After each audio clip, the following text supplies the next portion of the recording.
Salam, salam, outsider, le débrief commence maintenant.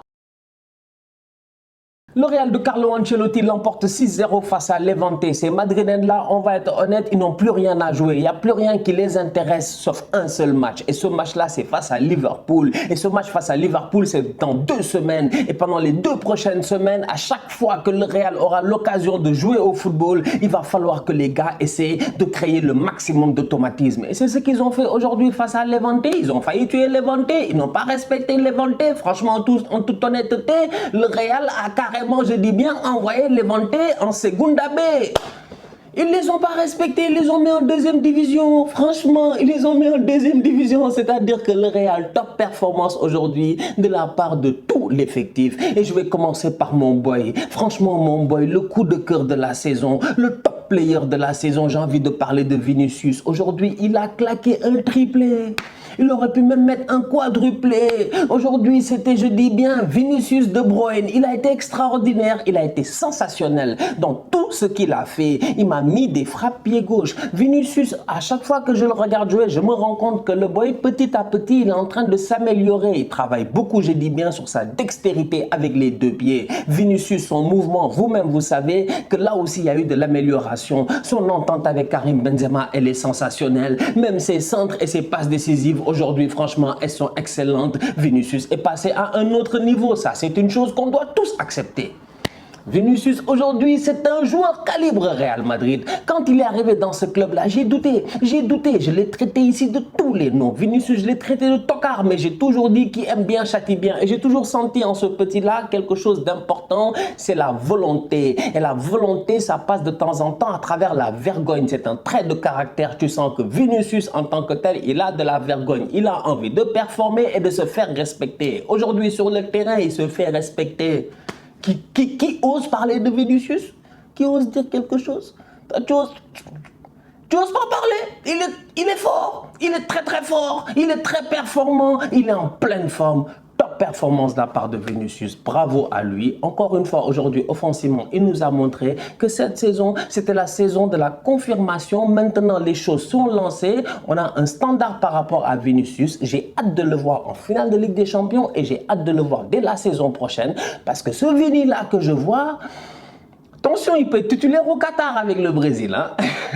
Federico Valverde, à un moment donné, de la même manière que j'ai eu à envoyer Ousmane Dembélé au village. J'ai envoyé Ousmane Dembélé au village, il se blessait trop, c'était trop bizarre. On a réglé le problème définitivement. On l'a ramené au village, il est revenu et depuis lors, si vous regardez bien, non seulement il s'est marié, il s'est casé, mais en plus de ça, Dieu merci, il ne se blesse plus. D'un autre côté, j'ai envie de dire que Valverde, on a besoin de l'amener. On a besoin de l'amener. Fede Valverde, franchement, aujourd'hui, je suis désolé, c'est pas un tocard, mais il a un problème de baraka, c'est pas possible. Fede, il doit marquer des buts, mais Fede, il s'est frappé. Hein. Mais il a des frappes, il a les vraies frappes, il a les vraies frappes. À chaque fois, on le voit frapper, à chaque fois, on le voit tenter. On le voit tenter les frappes à la Rudiger, là, les frappes out of nowhere. Sincèrement, tu te dis que ça peut rentrer, malheureusement, le gardien a été bon, ou des fois, ça passe à rien du tout du poteau. Mais les frappes coupées, là, bizarres, externes, façon, avec l'effet bizarre de Fede Valverde, ça marche à la perfection. Aujourd'hui, Valverde a été excellent au milieu de terrain. Camavinga, il continue sur sa lancée. Comme j'ai dit, c'est un bandit. Moi, Camavinga, je dis la dernière fois, je parlais à mon père, il me fait, ouais, Camavinga, tu sens qu'il a fait l'école de football, il a un football académique. J'ai dit, Camavinga, il a un football académique, il se fatigue pas, franchement. Il est tranquille, il est posé. Quand il faut récupérer, il est là. Quand il faut mettre un pied, il est là. À un moment donné, en première mi-temps, il y a un ballon qui traîne dans la surface, là, Levante, ils peuvent essayer de frapper, pied de Camavinga, je dis bien.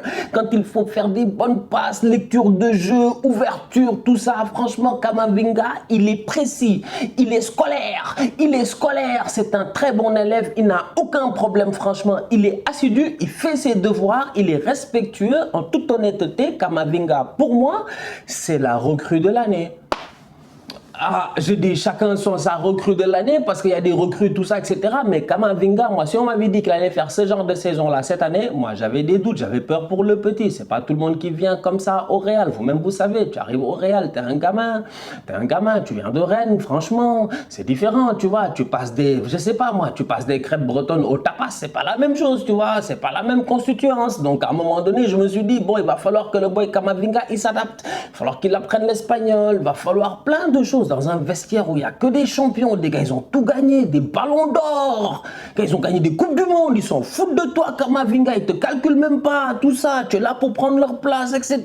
Mais le boy, il est rentré dans le vestiaire crème, tranquille, sans stress. Et là encore, je pense qu'il faut saluer David Alaba qui, voilà, lui, il arrive en même temps que Kamavinga. Il a pris Kamavinga sous son aile comme un petit frère, tout ça. Bref, tout ça pour dire que Kamavinga, aujourd'hui, sur le terrain, il a été excellent. Hors du terrain, il est excellent aussi. C'est un exemple. Franchement, bravo au gamin. Franchement, je le respecte. Il est énorme. Luka Modric, c'est le padré que plus personne ne vienne parler avec Luka Modric. J'ai dit Luka Modric, j'ai dit bien, à 36 ans, force est de constater, aujourd'hui je le dis et je m'en fous des répercussions, mais aujourd'hui Luka Modric, c'est le meilleur milieu de terrain de eux tous. De eux tous, c'est Luka Modric. Devant les Kevin De Bruyne et tout ce que tu veux, c'est Luka Modric. Parce qu'il y a des facteurs qui ne mentent pas. C'est-à-dire que tous les autres, ils sont en pleine forme, franchement. Ils ont toutes leurs dents, ils sont, voilà. Tout va bien. Ils ont 30 ans, tout va bien. Ils sont en pleine forme, etc. Luka Modric, il a 36 ans. Je dis bien, il a 36 ans. Mais il court sur le terrain, on aurait dit Bernardo Silva. Il est là en train de courir à gauche, à droite. Il me fait tripler de passes décisives et des vraies passes décisives. Luka Modric, il casse des lignes. Il fait externe, la balle est à ras de terre, tu as l'impression que c'est un billard.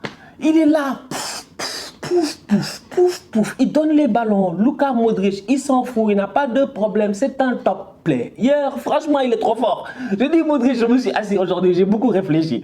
Et j'ai dit, attends, Stan, si on te demande aujourd'hui entre Kevin De Bruyne et Modric, calmement comme ça, je ne sais pas, qui est plus fort, je dis Modric. En fait, n'importe quel joueur qui évolue au milieu de terrain aujourd'hui au monde, que tu sois milieu défensif, offensif, je te dis box to box ou whatever, je dis, je m'en fous, Modric c'est le meilleur. Il est incroyable. Il a 36 ans, il joue, on dirait il a 25 ans. C'est pas possible. Il est là, il court partout, il est à gauche, il est à droite. Il est intelligent, il est décisif, il est offensif, il est défensif. Franchement, Luka Modric, il a respecté. Maintenant, comme tout grand joueur, ça lui arrive de rater des matchs. Mais à 36 ans, je dis, le rendement de Luka Modric, encore une fois, cette saison, il est sensationnel. Consécration aujourd'hui, sincèrement, très beau match. Triplé de passes décisives, il a été extraordinaire. Ferland Mendy, apparemment, on lui cherche un remplaçant. C'est vrai qu'il n'est pas beau. Non, franchement, il n'est pas beau en termes de football du Real. Je ne parle pas de beauté physique, je parle de beauté dans le football du Real. C'est que Ferland, la passe de Modric est magnifique. Vous avez vu son but, tu as l'impression que lui, il ne savait pas en fait. Il ne savait pas ce qui se passait, puis tout ça. Mais il a réussi à mettre une frappe placée pied droit, qui était juste, pied gauche, excusez-moi, qui était juste parfaite et qui a battu le gardien de Levante. Donc Ferland Mendy, quand même, cette saison, si tu regardes bien, dans l'ensemble, il a été très important, il a été plutôt très bon. Donc du coup, je suis d'accord que c'est pas les Marcelo, c'est peut-être pas les Dani Alves, c'est peut-être pas cette beauté-là en termes de latéral brésilien, tu vois, Suavemente, tout ça, mais Ferland Mendy, en tout cas, sur le terrain, il n'est pas ridicule, on va être sérieux. L'autre qui est dangereux, vous-même vous le savez, c'est le meilleur buteur de cette Liga-là, c'est le joueur, je dis bien, qui est à mon humble avis, le meilleur joueur du championnat espagnol cette saison, sans aucun doute, c'est bien Karim Benzema. C'est Karim Benzema, franchement, c'est Karim Benzema, c'est Karim Jordan Benzema, je dis bien, il s'est tranquille posé. Vous vous rappelez de la scène de Michael Jordan là, quand il a l'écran, le iPad dans son documentaire, qui est un mime même cette scène là, où il a l'écran, tout ça, il regarde et puis il se met à rigoler, tu vois, il regarde le iPad, il se met à rigoler et tout. Je dis que cette scène là en tant que telle, c'est ça que Benzema, il a dû ressentir quand il prend son téléphone et qu'il voit que les gars sont en train de dire ouais, Ousmane Dembélé, il n'a pas joué, je sais pas, 16 matchs, 17 matchs dans la saison et il a fini meilleur buteur. Benzema, il regarde, je dis bien, l'information comme Michael Jordan regardait son iPad. Il rigole. Et dans sa tête, il se dit, je vais mettre des passes décisives. Et aujourd'hui, Modric lui a donné un ballon. Il peut marquer, hein. Il a dit, il ne marque pas. Benzema est devenu insolent, il faut lui parler. Karim, gère-toi. Karim, gère-toi. Karim, tu peux pas venir boire un verre de lait, 2 dates, 3 dates, venir taper les enfants des gens comme ça. Karim, c'est pas sérieux. C'est pas sérieux. Cette hagra-là n'est pas normale. Karim, qu'est-ce qu'il fait aujourd'hui? Le ballon est parfait. Claque ton but. Mais claque ton but. Fais ce qu'on t'a demandé. Mais non, il faut toujours qu'il nous rappelle que lui, c'est le numéro 10. C'est un 9 avec une âme de 10. C'est le numérodisme. On lui a rien demandé, il vient faire son numéro. Il dribble le gardien de Levante, comme du n'importe quoi, hein, mais vraiment comme un Brésilien. Comme un Brésilien. Il fait jeu de rein et tout ça. Donc comme je dis, Modric casse la ligne, Benzema casse les reins et Vinicius casse les buts. Top performance de la part de Benzema. Attention, d'ici la fin de la saison, entre Karim Benzema et Ousmane Dembélé, je dis, on ne sait jamais. Hein, Benzema pourrait peut-être finir meilleur passeur devant Dembélé, même si Ousmane Dembélé ne va rien lâcher. Le problème, c'est que Benzema, son équipe en ce moment, il n'y a pas de rattaquant. Alors que Dembélé, lui, devant, il a des rattaquants. Si Ferran se gérait, on n'en serait pas là. Prochain match de Real face à Cadiz dès ce week-end, on va voir ce que ça va donner. Bon la famille, on se capte très bientôt pour un nouveau débrief. D'ici là, on continue à liker, on continue à partager, on s'abonne, on est ensemble, on reste en santé, c'est le plus important. Tous outsiders.